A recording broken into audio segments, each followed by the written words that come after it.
ஸ்டாலின் அரசின் மோசமான பொருளாதார கொள்கைகள் மற்றும் நிர்வாக திறமையின்மையால அந்நிய முதலீட்டில் 5வது இடத்திற்கு பின்தள்ளப்பட்டிருக்கு தமிழ்நாடு.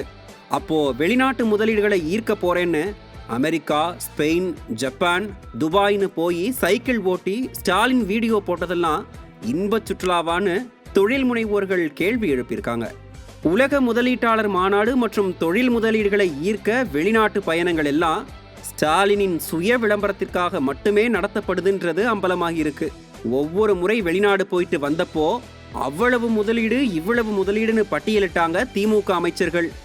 அதையெல்லாம் பொய்ன்னு நிரூபிக்கிற விதமா DPIITயின் 2024-25 நிதியாண்டு தரவுகள் வெளியாகியிருக்கு.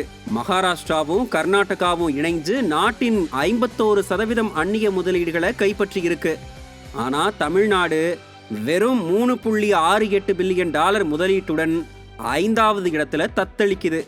இது மாநிலத்தின் பொருளாதார முன்னேற்றத்துல ஆழ்ந்த தூக்கத்தை வெளிப்படுத்துறதா சொல்றாங்க பொருளாதார ஆய்வாளர்கள்.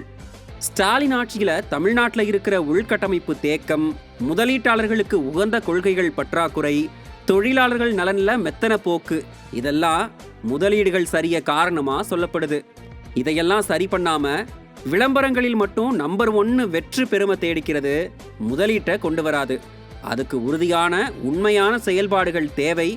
அதை செய்வீங்களான்னு இளம் தொழில் முனைவோர், வேலையில்லாம தவிக்கும் பட்டதாரி இளைஞர்கள் எதிர்பார்க்கறாங்க. நடக்குமா?